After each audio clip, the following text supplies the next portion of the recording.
Okay, guys, welcome. One thing I would like to say first of all is if I do start to talk too quickly, tell me to slow down. I'm not going to be offended at all. If I start to talk quickly, it's because we've got to a piece of the physics that I really like a lot. So you should tell me to slow down, because I also want you to like it. It's beautiful stuff. The second thing is, I know that a lot of you sitting here are mathematicians. And I know that you think already, if it's a course in physics, I don't want to take it.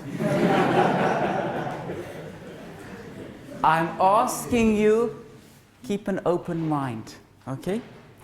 And I will try to convince you that physics can be just as beautiful as mathematics can be, if not even a little bit more beautiful. So keep an open mind and we'll see how it goes. Before we start, I wanted to tell you a little bit about how we're going to run the course, and I wanted to tell you a little bit about what you can expect and why you should study electromagnetism. Why is this a good subject to study? Now, some of you physicists may already have taken this course. If you have taken the course, I'm sure that we are going to cover some topics that you have seen before. But what I'm hoping is, I can give you a slightly different set of insights and a different way of looking at the subject. So even those of you who have seen this before, I hope there's going to be something here that you'll also find useful and beneficial. Okay, so hopefully there's something for everyone. First comment. There are notes for the course. They will appear on the web page. We're not going to follow the notes perfectly. And in fact, that's because as we go through the course and I see what you guys are enjoying and what you're interested in, we might change the course slightly and decide to deal with slightly different topics. So if there's something specifically that you guys would like to hear about or like to study, let me know and we can also talk about that. Okay? But the course page, here it is. So I've put it up. That's where you'll be able to find the notes. I wouldn't say it's necessary to print out the notes. I would say that you could read them online, download them, read them online. And perhaps if there's one or two pages that are useful, print those out. But if I was taking the course, I wouldn't print out the full set of notes. The next thing, in the Ames library here, there is a very, very nice book on electromagnetism. The authors are Sherwood and Chabet. What I like about this book is that it's a very introductory book, but it really teaches you how to think about the physics in a very, very nice way. So even if you know electromagnetism perfectly, if you read this book, you will get some new insights. It will really teach you something.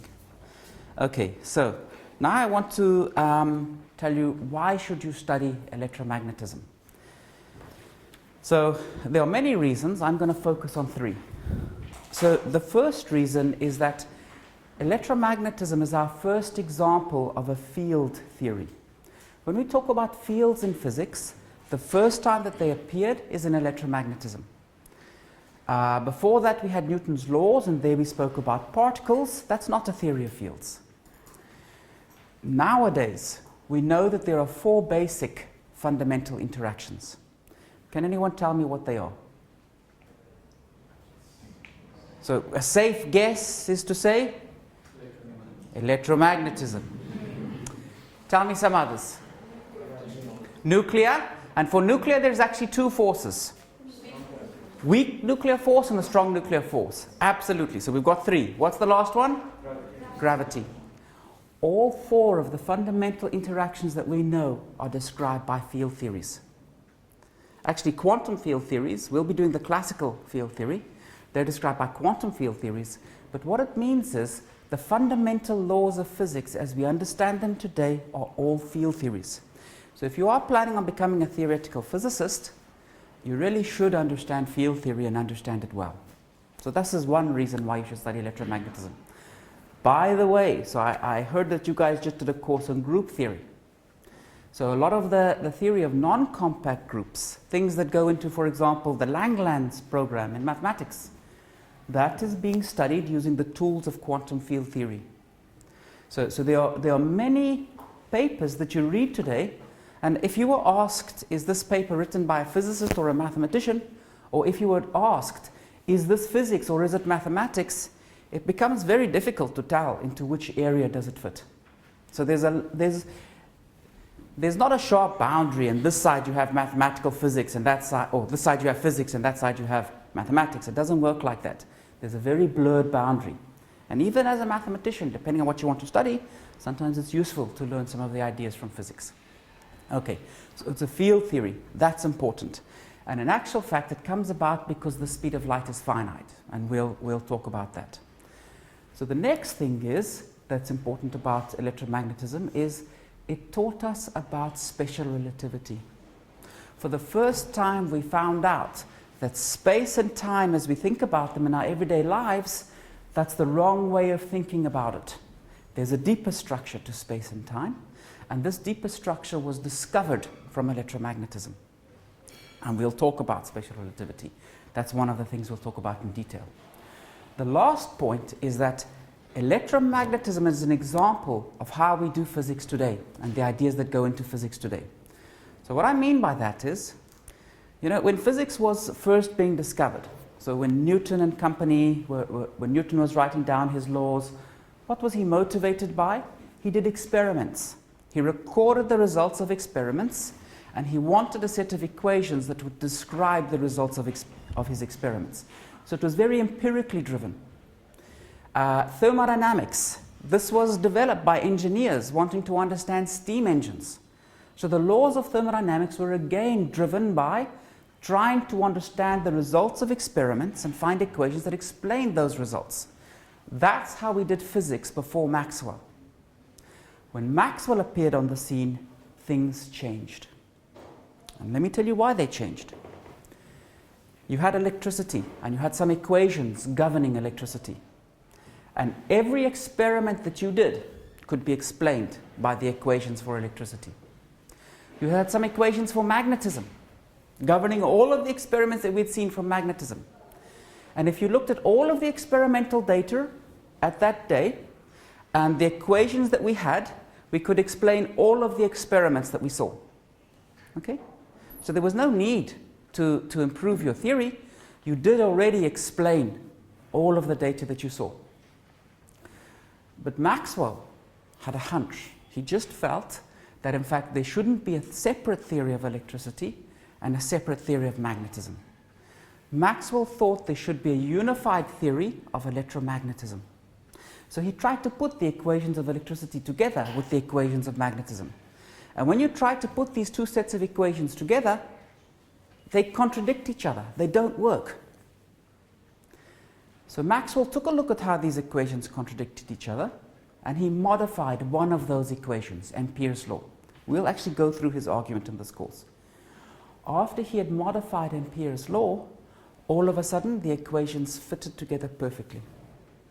The term that he had to add, the term that changed Ampere's law, was so small, the size of it was so tiny that no experiment would be able to detect it. So Maxwell changed the equations, not based on trying to understand an experiment, but on trying to unify two different descriptions. So the key word here is unification. After he had unified them, they made an astounding prediction. The prediction that Maxwell's equations made was that light is an electromagnetic wave. So light is an electromagnetic phenomenon. And we know that that's true. So Maxwell came up with this beautiful theory of light. Who can tell me some of the more current modern theories of physics? Just throw out some names if you like. Okay, not that modern. The M theory is a good one. Okay, so where's M theory coming from? We're trying to unify gravity, Einstein's description of gravity, general relativity, and quantum field theory, our description of the forces. So M theory comes from really trying to unify two different descriptions of physics. Absolutely. So that's unification at work. Any other examples of theories? You just did a course 3 weeks ago on quantum mechanics. So where does quantum mechanics come from? In quantum mechanics, you had things like Maxwell's equations, which told you that radiation is emitted continuously, and things like black body spectrum in thermodynamics and statistical mechanics, which could only be explained if energy is emitted or absorbed in packets. When you want to put these two descriptions together and unify them, what you discover is quantum mechanics. Special relativity. Special relativity comes because you want to take Newton's laws and put them together with Maxwell's equations. When you try to make those two theories work together, you get special relativity.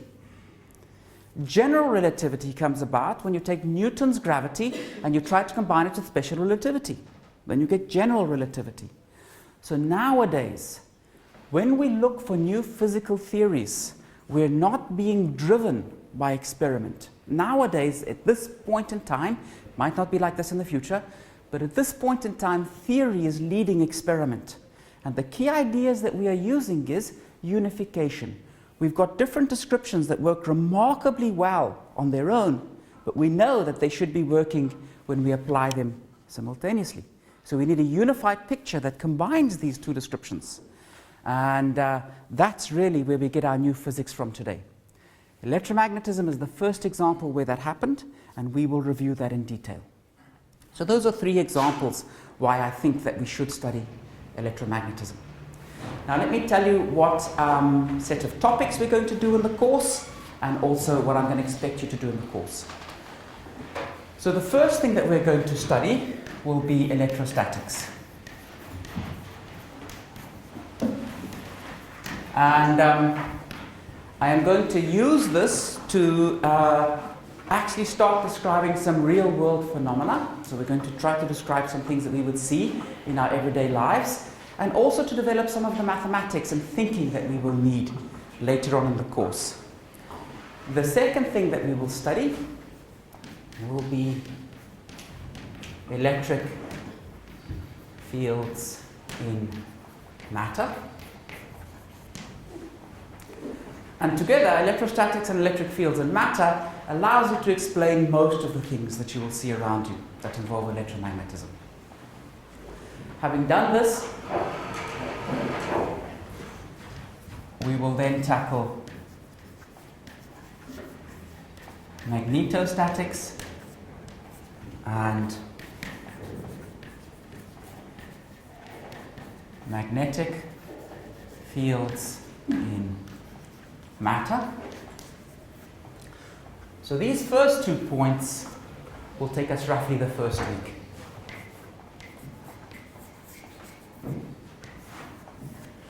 Those 2 points will take us roughly the second week.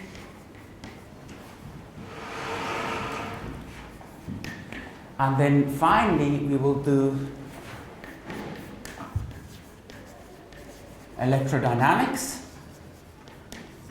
So here we'll get Maxwell's equations, and we will also do special relativity.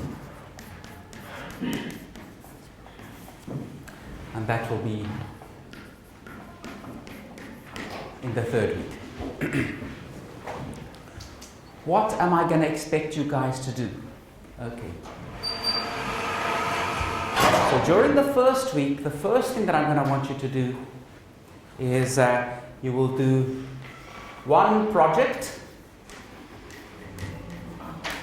probably to be handed in midway through the second week, and this will use Python.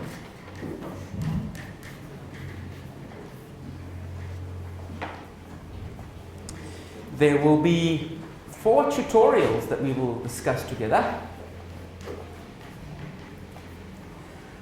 Okay, the project will be done as groups. Okay, so we will get you guys into groups once we know who's taking the course. The tutorials, you should collaborate and discuss it together, but I'm going to ask you to hand in some of these problems, perhaps one problem from each tutorial, and this you will have to submit on your own. So this will be sort of group, and then one question per person. We'll talk about those. I'm also going to give you sort of 3 problem sets. These are relatively simple problems to solve. They will just allow you to really check whether you've mastered some of the techniques that we wrote down. And this you will just do on your own, together with the tutors will be there to help, I'll be there to help, and we just make sure that you've mastered the techniques that we want. And then I was also thinking of giving a small quiz or a test or something like that, but we can discuss that. Okay? So we'll talk about that later. Okay. Good. Any questions on what I'm expecting from you guys or what we're going to do? Sorry, the title of the book of Maxwells. Okay, so you're testing my memory now. I think it's called Matter and Interactions, something like that. It's an orange book, orange with a bit of blue. Soft cover. Yep. Just one thing, in the previous block, we had a bit of a problem with homework, and homework's coming in looking exactly the same from different students. So that was handled in one way. What we're going to do from now on, and I want all of you to be very, very clear on this. If we get homeworks that are the same, you will get no marks. Neither of the two people. Okay? There's no way for us to figure out who did the work and who copied the work. So everybody involved is not going to get marks for that assignment. Guys, I think it's so excellent to collaborate and discuss. That's great. So that's not what's at fault here. But when you hand something in, it should be your own work. And remember something, so me and the tutors will be around to discuss as much as you guys want. If we've discussed it 10 times and you want to discuss it an 11th time, just ask and we'll go through it an 11th time. But make sure that when you hand in that homework, you've really understood it. Look, for sure, there are some people sitting here that are going to go on to have careers as physicists and mathematicians. We would love you guys to do something really great with your lives, to really do something that counts. What that means is you need to build up the basic skills that you are going to use later on when you're a working physicist or mathematician. We are here helping you, trying for you to build up those skills. When you hand in your homework problem, if your homework problem is not perfect, great, because then we can give you feedback and you can learn even further. If you hand in a copy of someone else's work, you're cheating yourself of having some good feedback that could actually strengthen your education. Okay? So this is all about learning. If you come and knock on my door 5 minutes before the deadline and you say, you know what, I could hand in something, but I'm just going to copy it from someone. Can I take a day extra to do my own work? Or something like that. We can talk about it. That would be much better than copying someone else's.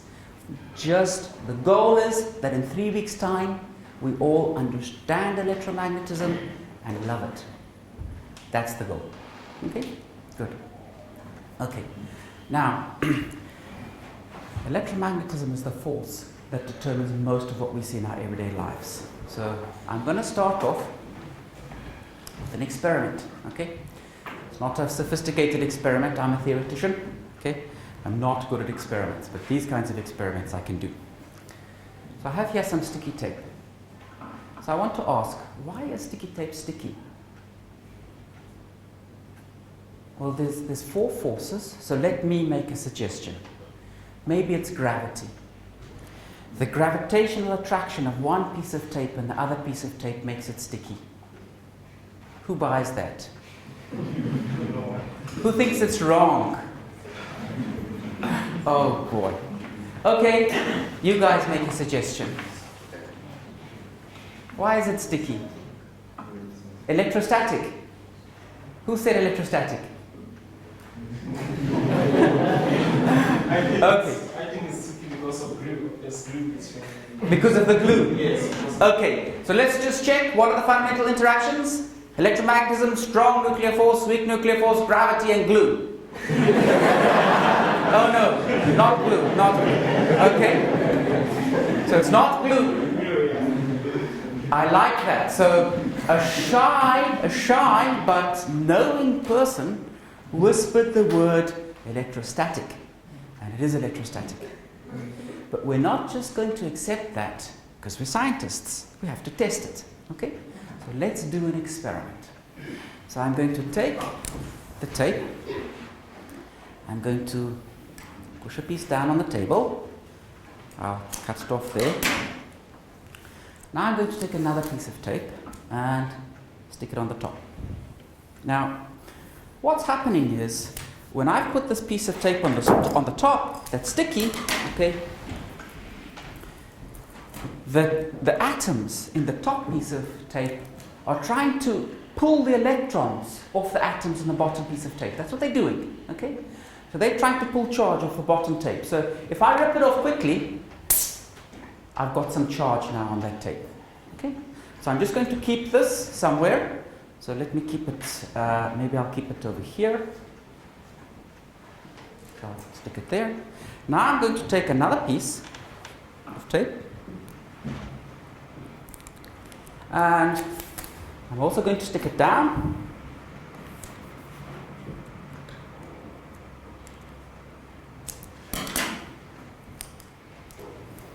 And I will rip this off. So now, there should be charge on these two pieces of tape. What do we know about light charges? What do? They repel. So let's check. So we've got a prediction they should repel, so we bring them close to each other. Okay guys, can you see that? That's electrostatics. The two pieces of tape are repelling. Can you think of another experiment that we could do? Okay, good. We could start to rub our pens on our heads and pick up pieces of paper and all of that, and we will do that, okay? So don't feel cheated, we'll come to that experiment. But is there something else that we could do? Can anyone think of another experiment? I'm going to slowly start doing it, and you guys see if you can figure out what I'm doing. So again, I take a piece of tape, stick it down. Now I'll take another piece of tape, stick it on top.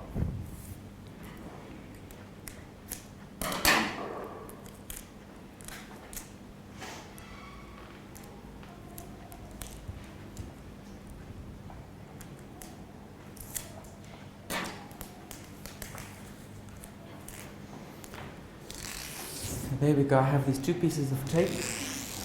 When I'm rubbing it like this, okay, I can take up charge. So I'm making sure that it's neutral, okay?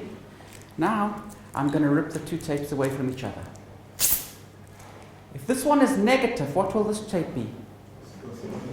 Positive, because this one will have taken electrons away from this one. So now they shouldn't repel. What should they do? Let's check, let's check.